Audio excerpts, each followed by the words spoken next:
जय हिंद प्यारे साथियों, इस वीडियो में हम बात करने वाले हैं एसएससी जीडी कांस्टेबल के लिए टोक्यो पैरालंपिक्स के बारे में मैं आप सभी को बताने वाला हूं। इससे पहले जो हमने वीडियो बनाई थी वो ओलंपिक्स के बारे में 2020 में जो टोक्यो ओलंपिक हुए थे उसके बारे में आप सभी को बता चुका हूं। इसके बारे में ये जो वीडियो रहेगी वो पैरालंपिक्स के बारे में यहाँ पे रहने वाली है और कंप्लीट जितने बार क्वेश्चन आप सभी के एग्जाम में बन सकते हैं उन सभी के बारे में इस वीडियो में मैं डिस्कस करूंगा। तो कोई भी क्वेश्चन यहाँ से आपका बाहर नहीं जाएगा, तो पूरी वीडियो को अंत तक जरूर देखिएगा।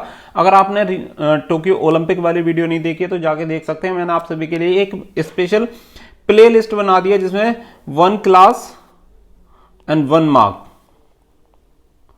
इस तरीके से मैंने आप सभी के लिए प्ले लिस्ट बना दिया, तो वो जाके देख लीजिएगा। वीडियो अच्छी लगे तो वीडियो को लाइक शेयर करके चैनल को सब्सक्राइब कर लेना ताकि आने वाली सभी वीडियोस मिलती रहे। 20 से 25 क्लास में इस तरीके की बनाऊंगा जिसमें आप सभी के सभी टॉपिक कंप्लीट हो पाए।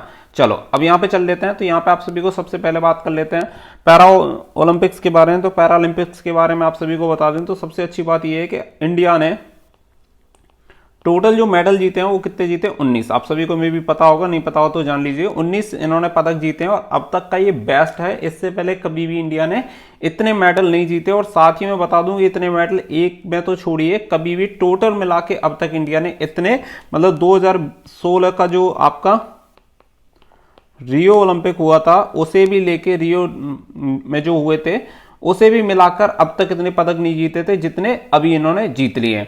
अब यहाँ पे बात कर लेते हैं। आप सभी को बता दें कि टोटल यहाँ पे जो पार्टिसिपेट किया था वो कितनी कंट्री ने किया था? 162 टोटल कंट्री थी इन्होंने पार्टिसिपेट किया था पैरालंपिक्स में।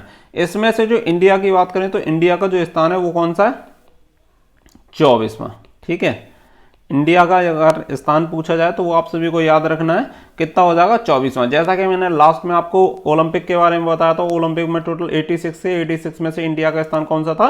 48 था। उसमें 7 उन्होंने मेडल जीते थे। तो यहाँ पे जो आपकी बात की जा रही है, यहाँ पे पैरालंपिक्स की बात की जा रही है, 162 कंट्री में से 24वां स्थान है इंडिया का मेडल टैली में। अब यहाँ पे बात कर लेते हैं भारतीय ध्वजवाहक के बारे में, जिसके बारे में आप सभी को एग्जाम में देखने के लिए मिलेगा। ध्वजवाहक के बारे में बात करूं तो ओलंपिक्स के बारे में मैंने आप सभी को ऑलरेडी बता दिया कि कौन कौन था। एमसी मैरी कॉम थी और मनप्रीत सिंह थे, और जो समापन के समय थे वो थे बजरंग पूनिया। अब यहां पे बात कर लें कि यहां पे आपका जब उद्घाटन हुआ तो उद्घाटन के समय जो थे उनका नाम है टेकचंद, याद रखिएगा। और ये किससे संबंधित है? भाला फेंक से संबंधित है टेकचंद। इन्होंने जब उद्घाटन किया गया था पैरालंपिक्स का तो ये थे हमारे ध्वजवाहक इंडिया की तरफ से।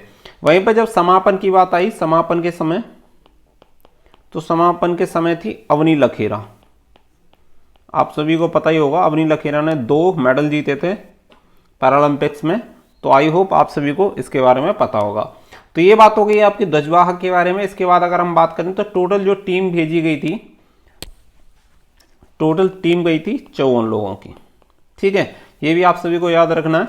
आप सभी को बता दें पैरालंपिक्स में जो इंडिया पार्टिसिपेट कर रहा है वो 1968 से लेके 2020 तक इसने पार्टिसिपेट किया है। और 1968 से लेके 2016 तक, यानी 16वां जो आपका 16 में जो ओलंपिक पैरालंपिक्स हुए थे वो रियो में हुए थे। और कुल मिलाकर जो पदक जीते थे वो कितने जीते थे? 12। लेकिन आप सभी को अच्छे से पता ही है कि इस बार जो टोटल कितने जीत लिए? 19। आप सभी को ऑलरेडी बता चुका हूं। तो ये आप सभी को याद रखने हैं। आप सभी को पूछा जा सकता है परीक्षा में कि भारत ने 1968 से लेकर 2016 रियो पैरालंपिक्स में टोटल कितने पदक जीते थे? तो आप सभी को याद रखना है 12, और अभी कितने जीत लिए? 19। ध्वजवाहक आप सभी को जरूर याद रखना है। अब साथ ही में आप सभी को बता दें कि यहाँ पे भारतीय थीम गीत था, भारतीय थीम गीत। ये भी परीक्षा में भी पूछा जा सकता है, याद रखना है। भारतीय थीम गीत अगर पूछा जाए पैरालंपिक्स का तो पैरालंपिक्स का याद रखना, कर दे कमाल तू। क्या हो जाएगा? कर दे कमाल तू। और याद रखिएगा कि इसे कंपोज किसने किया था। तो आप सभी को पूछा जाए तो आप सभी को बता देना है, दिव्यांग खिलाड़ी हैं जिनका नाम है संजीव सिंह। ठीक है, चलो ये यहां पे बात हो गई इसके बारे में कि किसने कंपोज किया था। उसके बाद अगर यहां पे बात कर लेते हैं कि आपके जो पैरालंपिक्स हुए वो कब से लेके कब तक हुए, तो आप सभी को बताइए कि 23 जुलाई से लेके 8 अगस्त तक ओलंपिक हुए आपके। और उसके बाद जो बात आई आपकी 8 अगस्त, ठीक है, याद रखिए 8 अगस्त तक ओलंपिक्स हुए। उसके बाद आपके पैरालंपिक्स हुए। तो पैरालंपिक्स जो स्टार्ट हुए वो हुए 24 अगस्त से 5 सितंबर 2021। 16वें नंबर के थे, ये भी आप सभी को याद रखना है। 16वें नंबर के पैरालंपिक्स थे जो कि 24 अगस्त 5 सितंबर से लेकर 2021 तक ये चले। इसके बाद बात कर लेते हैं, दो गेम ऐसे थे जिन्हें हाल ही में मतलब लेटेस्ट ऐड किया गया था। एक तो आपका हो जाएगा बैडमिंटन और एक हो जाएगा ताइक्वांडो। ठीक है,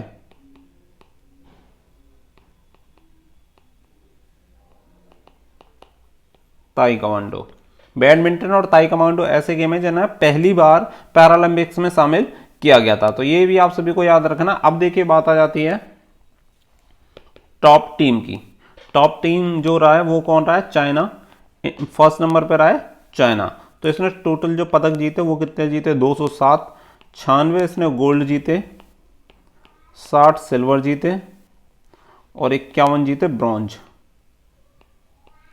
ठीक है, सोना, चांदी और कांस्य, ये टोटल इन्होंने जीते। वहीं पे आप सभी को बता दें कि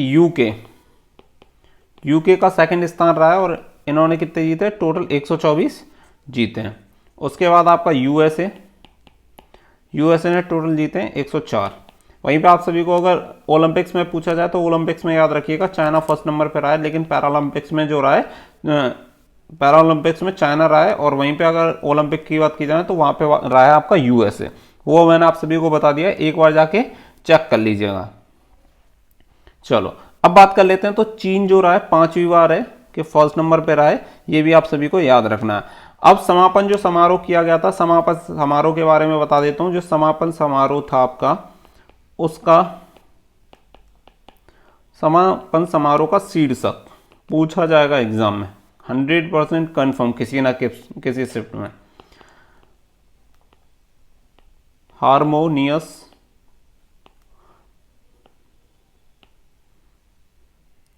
केकोफोनी। ठीक है, हारमोनियस काकोफोनी, ये आप सभी को याद रखना। और इसमें होता है सक्षम अभिनेता और विकलांग दोनों शामिल थे। और इस विषय का आयोजकों द्वारा पैरालंपिक्स में से प्रेरित दुनिया जहां मतभेद चमकते हैं के रूप में वर्णित किया गया था। ठीक है, मतभेद चमकते हैं इसका मतलब ये हो जाएगा। तो हारमोनियस काकोफोनी ये इसका शीर्षक हो जाएगा। तो ये सारी चीजें हो गई। उसके बाद जो बात आती है वो आती है कि यहाँ पे किसने कौन से गेम में और किसने ब्रॉन्ज जीता, किसने सिल्वर जीता, ये आप सभी से एग्जाम में 110% आप सभी को पूछा जाएगा। अब बात कर लेते हैं गोल्ड की। इंडिया की बात करूंगा कि इंडिया में गोल्ड किसने जीता। फर्स्ट नंबर जो आपका जीता वो जीता सुमित, पूरा नाम है अंतिल।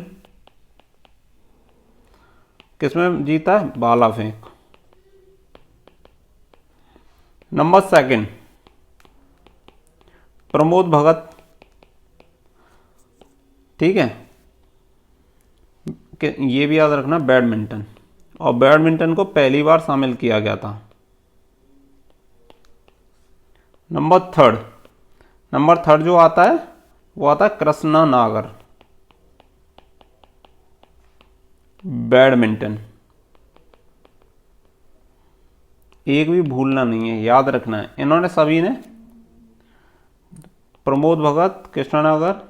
नंबर 4 इसमें कैटेगरी होती है, इसलिए इसमें जो प्लेयर होते हैं वो भी ज़्यादा होते हैं। निशानेबाजी में जीता है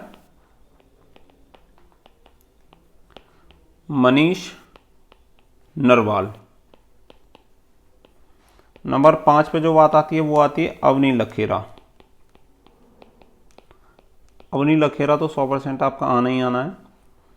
तो इन्होंने जो जीता वो जीता महिला 10 मीटर एयर राइफल में। ठीक है, चल ये 5 आपके हो गए गोल्ड। इंडिया ने जो जीते हैं टोटल गोल्ड कितने जीते? 5। अब चलो अब आगे चलते हैं।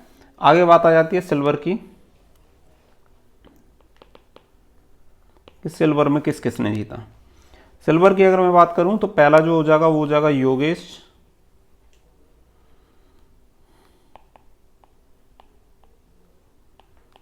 कठुनिया। जिन्होंने आपका डिस्कस थ्रो में जीता है सिल्वर। नंबर सेकंड आपका आ जाएगा निषाद कुमार। थोड़ा लिखने में दिक्कत हो रही है लेकिन फटाफट लिखने की कोशिश कर रहा हूँ, हाई जंप में। नंबर 3 अगर बात करूं तो Mariyappan थांगवेलु,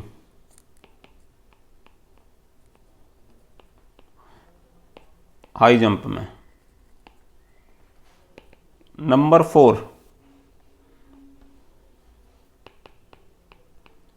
Praveen Kumar, same high jump में, मतलब हाई जंप में बहुत लोगों ने जीता है।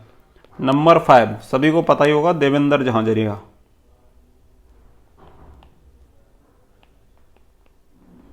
देवेंद्र झांझरिया किससे बिलोंग करते हैं ये भी आप सभी को पता होगा कौन से गेम से हैं, क्योंकि इससे पहले भी वो जीत चुके हैं। जावलिन थ्रो यानी भाला फेंक। उसके बाद बात आती है नंबर 6 पे, जो आपकी बात आती है वो आती है सुहास यतिराज। सुहास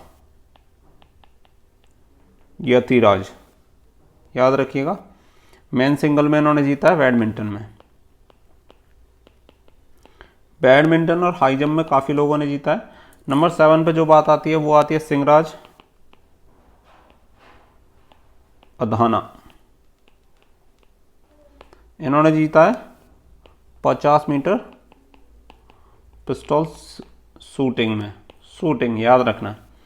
नंबर 8 पे जो बात आएगा वो आएगा भावीना पटेल। तो भावीना पटेल ने किस में जीता? Table tennis. वुमेन सिंगल में इन्होंने जीता। 8, 5, 13 आपके हो चुके हैं। गोल्ड एंड सिल्वर मिला के हो गए 13। अब बात आती है ब्रॉन्ज। ब्रॉन्ज में जो टोटल जीते हैं वो कितने जीते हैं? 6। ये भी याद रखना है कि संख्या आप सभी को पूछी जा सकती है, तो गोल्ड की आप सभी को याद रखनी है। टोटल गोल्ड जीते 5। मैं आपको इसीलिए गिनती के साथ बता चल रहा हूँ। यहाँ जीते 8 सिल्वर। और फिर आपके आगे ब्रॉन्ज कितने जीते? 6। चलो, हरविंदर सिंह तीरंदाजी, जिसे आर्चरी बोलते हैं। नंबर 2 जो हो जाएगा वो हो जाएगा Sharad Kumar, high jump. Number 3 जो आपका हो जाएगा सुंदर सिंह गुर्जर, सुंदर सिंह गुर्जर जो हैं वो भी जैवलिन थ्रो हैं, तो ये भी याद रखिएगा। भाला फेंक जैवलिन में जीता है। नंबर 4 पे जो बात आती है, नंबर 4 पे आपका आता है मनोज सरकार। इन्होंने बैडमिंटन में। नंबर 5 पे जो बात आती है वो आती है सिंहराज अधाना। सिल्वर भी जीता था इन्होंने, आप सभी ने देखा होगा 10 मीटर एयर पिस्टल में। अवनी लखेरा और ये सिंहराज अधाना, सिंहराज पूरा नाम नहीं लिखा, सिंहराज अधाना। नंबर 6 पे जो आती है वो आती है अवनी लखेरा। इन्होंने 50 मीटर राइफल में, ठीक है, शूटिंग में। तो ये 2 लोग ऐसे हो गए। एक आपका सिंहराज अधाना हो गया, इन्होंने सिल्वर जीता है और यहाँ पर कांस्य जीता है। अवनी लखेरा ने कांस्य के साथ साथ गोल्ड भी जीता है। तो ये सभी लोगों के जितने भी नाम है वो मैंने आप सभी को यहाँ पे क्लियर बता दिए। कौन कौन सी चीज़ों को ऐड किया गया वो यहाँ पे मैंने आप सभी को कंप्लीट बता दिया। कौन फर्स्ट नंबर सेकंड नंबर पे, वो सारी चीज़ें बता दी। और जो समापन का आपका शीर्षक रहा है वो भी मैंने आप सभी को क्लियर कर दिया। उम्मीद करता हूँ आप सभी लोग याद रखेंगे। चाइना ने कितने जीते वो भी आप सभी को बता दिया। दिव्यांग खिलाड़ी, इन्होंने कंपोज किया था भारतीय थीम गीत को, जो कर दे तू कमाल, कर दे कमाल तू का, याद रखना है। दिव्यांग खिलाड़ी संजय सिंह के द्वारा इसे कंपोज किया गया है। और ये जो आपके 24 अगस्त 5 सितंबर तक आपके पैरालंपिक्स गेम चले थे 1968 से लेकर 2016 रियो ओलंपिक्स तक। टोटल जो मेडल जीते थे वो 12 जीते थे, अभी इस बार जो जीते वो 19 जीते हैं। भारतीय ध्वजवाहक थे। उद्घाटन के जो समय थे वो टेकचंद थे और समापन के समय जो थी वो थी अवनी लखेरा। तो ये सारी चीज़ें आप सभी को याद रखनी है। उम्मीद करता हूँ क्लास आप सभी को पसंद आई होगी। क्लास बढ़िया लगी हो तो लाइक शेयर करके चैनल को सब्सक्राइब कर लेना, ताकि इन फ्यूचर आने वाली और भी जो क्लासेस हैं वो कंटिन्यू आप सभी को मिलती रहें। तो थैंक यू फॉर वॉचिंग। जय हिंद, जय भारत।